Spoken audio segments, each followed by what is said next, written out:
সেটা যে করেই ভিডিও করা হয়েছিল যাতে তোমরা করতে পারো, কিন্তু এরপর কোনো অনলাইনে কোনো পরীক্ষা স্যার ব্যাংকের পরীক্ষা তো কয়েকদিন পর আছে, মানে সার্টিফিকেট তো একের পরেই একে আসে, সেটা পরীক্ষা আমার মনে হয় যে পরীক্ষা আসলে স্যার আজকে হচ্ছে ফেব্রুয়ারি 22 তারিখ, মানে আমরা এখন সবাই আছি ইয়েতে ক্যাম্পাসের আশেপাশের এলাকায়, কারণ স্যার আসলে আমাদের টিউশনি আছে, আমাদের চাকরি আছে, আমাদের আসলে এতদিন বাসে থাকা সম্ভব না। আপনার যদি বিশেষটা পরেও হয় আমাদের তো সবাই প্রিপারেশন নিতে, তো আসলে এখানেই থাকতে হবে, এটা তো খুব স্বাভাবিক।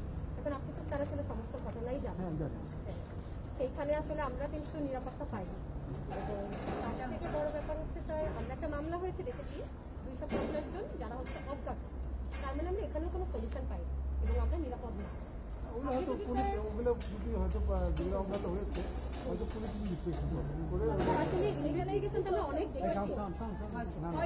দেখেছি। না না হয়তো না, তোমাকে আমি তোমাকে একটা কথা বলছি, কারণ যখন তুমি যদি স্পেসিফিক্যালি আইডেন্টিফাই করে কারণ না বলতে পারো তখন কিন্তু অজ্ঞাত হয়।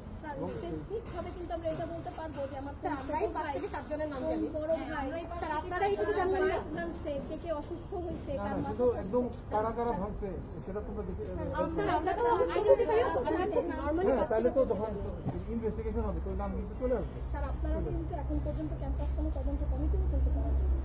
আপা, আমার নাম আলামিন সজল, আমি ইন্ডিপেন্ডেন্ট টিভি ঢাকা থেকে আসছি। আমরা একটু স্যারের সাথে কথা বলি, তারপরে হচ্ছে না এখন যেটা হলো যে আমি তোমাকে বলি ব্যাপারটা হলো যে এই ঘটনাটা ঘটার পর থেকে তো আমরা ধরো যে তোমাদের কিন্তু ক্যাম্পাসটা মোটামুটি আমরা দেখো, এরপর ধরো যে আমরা মামলা করেছি, এরপর বাকি যে প্রক্রিয়াগুলি সেগুলো হবে, কারণ আমাদের তো সর্বাগ্নে হলো তোমাদের নিরাপত্তা এবং তোমাদের শিক্ষা জীবন যাতে এই বিশ্ববিদ্যালয়ে অবাধ এবং নির্বিঘ্ন হয় সেটা আমাদের প্রায়োরিটি। স্যার বিশেষ করে বিধায় কিন্তু আমরা সব জায়গা থেকে এইখানে একমাত্র আমাদের কম নিরাপদ কোথায় কিন্তু আমরা না সেটা আসতো, কিন্তু ধরো যে যেখানে মানে রাষ্ট্র থেকে বলে দিয়েছে আজকে হল ত্যাগ করতে হবে, সেক্ষেত্রে কিন্তু প্রবোস্ট হিসাবে আমার নৈতিক দায়িত্বের তোমাদের জানানো।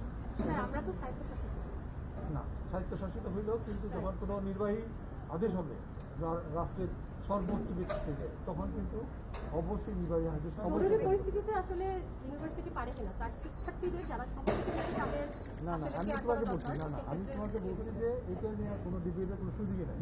নির্বাহী আদেশ মানে এটাকে রাষ্ট্রের প্রত্যেকটা সিটিজেনকে এটাকে মানতে হবে। স্যার আসলে তাহলে আমাদের পক্ষ থেকে যে ব্যাপারটা যে আমাদের পক্ষে আসলে মানা সম্ভব না, কারণ আমরা আশেপাশের এলাকায় একেবারেই সেফ না।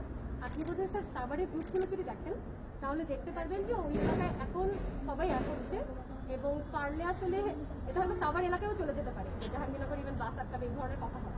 তো আমরা যদি হলে না উঠি, সেটা হচ্ছে আমরা যদি হলে না উঠি একত্রিত হয়ে না থাকি তাহলে আমাদের উপর আবার হামলা আসতে পারে। এবং গত হামলায় আমরা যেটা দেখেছি যে পুলিশ আসলে তাদেরকে প্রোটেক্ট করেছে এবং শিক্ষার্থীরা সবসময় এমনই হয়, তাদের আসলে রাজনৈতিক ব্যাপার বলি বা যে ব্যাপারেই বলি তারা আসলে সবসময় মার খাওয়ার দলেই থাকে।